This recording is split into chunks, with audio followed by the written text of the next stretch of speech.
Hello everyone, आज हम पढ़ने वाले हैं हिस्टोलॉजी ऑफ जीआईटी। उसमें हम फर्स्ट पॉइंट पढ़ने वाले हैं लेयर्स ऑफ जीआईटी।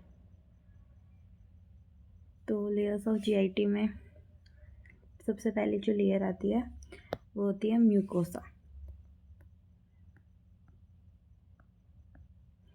उसके बाद आती है लैमिना प्रोप्रिया। ये इनर मोस्ट से आउटर मोस्ट लेयर बता रही हूँ मैं। ये कनेक्टिव टिश्यू लेयर होती है।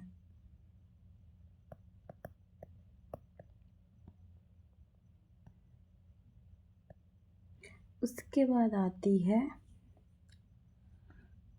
Muscularis interna.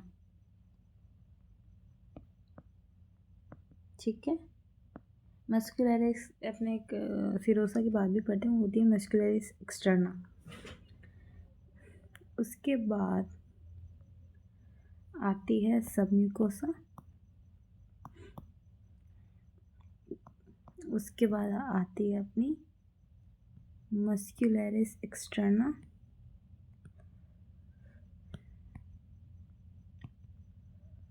और फिर आती है सिरोसा या फिर एडवेंटिशिया लेयर।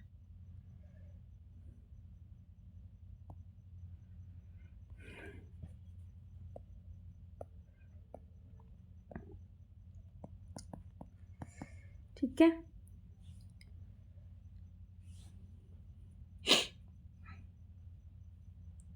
ये हो गई इनर मोस्ट म्यूकोसा, ये हो गई अपनी आउटर मोस्ट लेयर।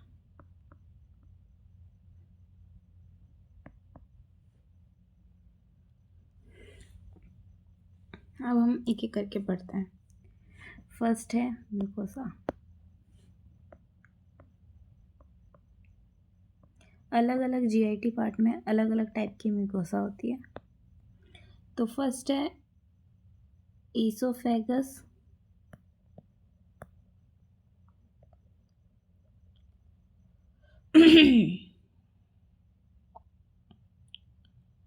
और पेक्टन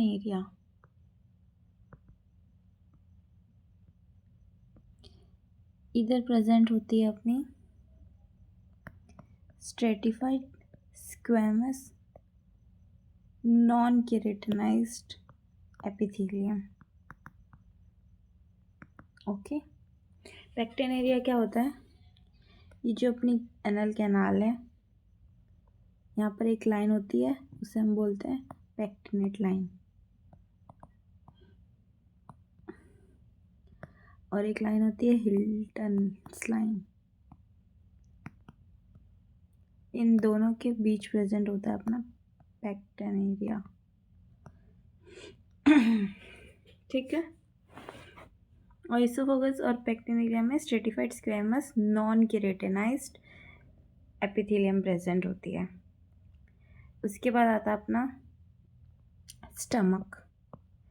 stomach and large intestine up to pectinate line अपनी प्रेजेंट होती है सिंपल कॉलमनार एपिथेलियम।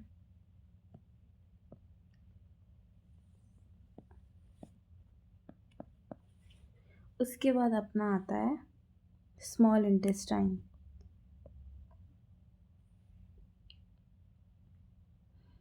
चलो फुल फॉर्म में लिख देते हैं, बच्चों को समझ नहीं आएगा। स्मॉल इंटेस्टाइन यहाँ प्रेजेंट होती है अपनी simple columnar with microvilli. Okay, उसके बाद अपन आते हैं एनल वर्ज।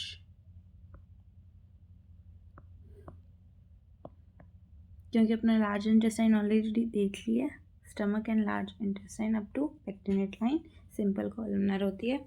स्मॉल इंटेस्टाइन देख लिया, अब आता है एनल वर्ज। एनल वर्ज क्या होता है? ये हिल्टन्स लाइन के जो नीचे एरिया होता है वो होता है एनल वर्ज। इसमें फ़र्क क्या होता है? इसमें केराटिनाइज एपिथेलियम होती है, ये फ़र्क होता है।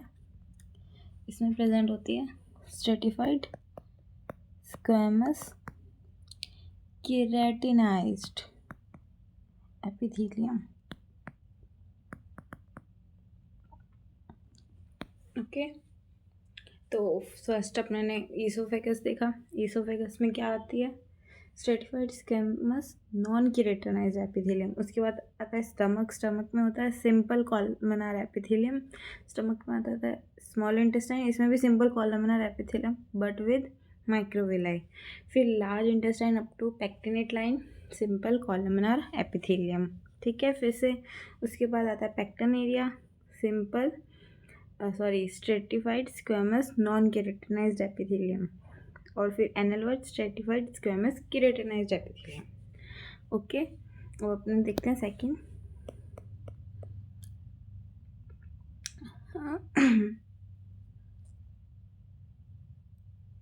एक मिनट, इंपॉर्टेंट क्वेश्चन ये भी छोड़ गया ना हमने, लैमिना प्रोप्रिया वगैरह। जो लैमिना प्रोप्रिया होती है,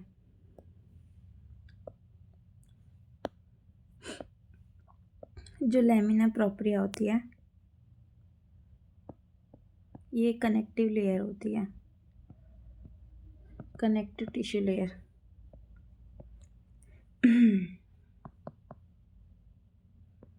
ठीक है, इसमें क्या प्रेजेंट होता है? पेयर्स पेचेस इन इलियम।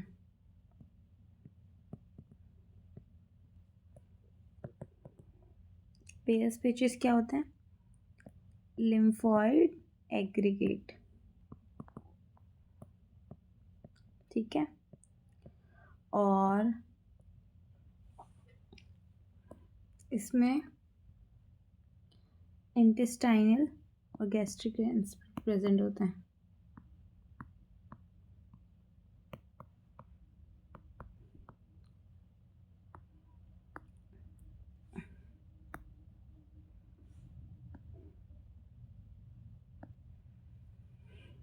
ठीक है, उसके बाद अपने आते हैं मस्कुलरिस लेयर पे, मस्कुलरिस इंटरना। इसमें दो तरीके की होती है, इनर सर्कुलर, ये सेम मस्कुलरिस एक्सटर्नल की तरह, circular and outer longitudinal muscle से बनी हुई होती है।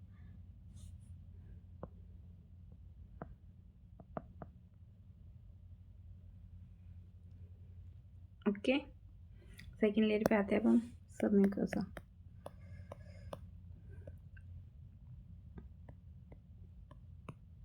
इसको अपने स्ट्रॉन्गेस्ट लेयर ऑफ जीआईटी भी बोलते हैं, strongest layer.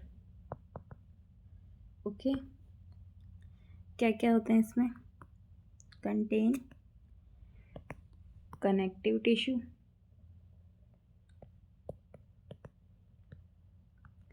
And Brunner's glands. कहाँ पर होते हैं ये? ड्यूडेनम में। And Meissner's plexus.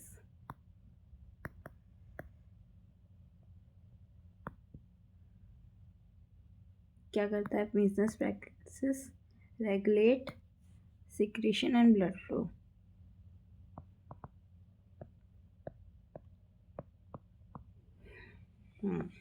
Third layer पे आते हैं muscularis externa. Same as muscularis interna. ठीक है, इसमें इम्पॉर्टेंट पॉइंट है ईसोफेगस का। ईसोफेगस का जो अपर 1/3 पार्ट होता है वो होता है स्केलेटल। ठीक है, मिडल 1/3 स्केलेटल प्लस स्मूथ, और जो लोअर 1/3 है वो होता है स्मूथ। तभी तो जो ग्लूटिनेशन है उसे अपने वॉलेंट्री मानते हैं प्रोसेस को। और जो मस्कुलरिस है लेयर, उसमें क्या प्रेजेंट होती है? मैंट प्लेक्सिस। क्या रेगुलेट करती है ये? मोबिलिटी को।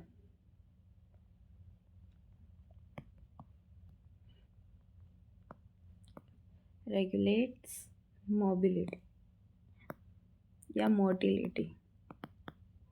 मोबाइल होना तो मतलब पोजीशन चेंज करना हो गया मोटिलिटी। मोटिलिटी मतलब मूवमेंट। उसके बाद हम आते हैं फोर्थ लेयर पे, वो होती है सिरोसा। अब देखो, सिरोसा और एडवेनिशिया दो अलग अलग नाम अपने यूज़ करते हैं। सिरोसा कब यूज़ करते हैं? जब ऑर्गन जो होता है कवर्ड बाय पेरिटोनियम होता है, तो अपने उसको सिरोसा यूज़ कर लेते हैं। एडवेंटिशिया कब यूज़ करते हैं? Adventitia not covered by peritoneum.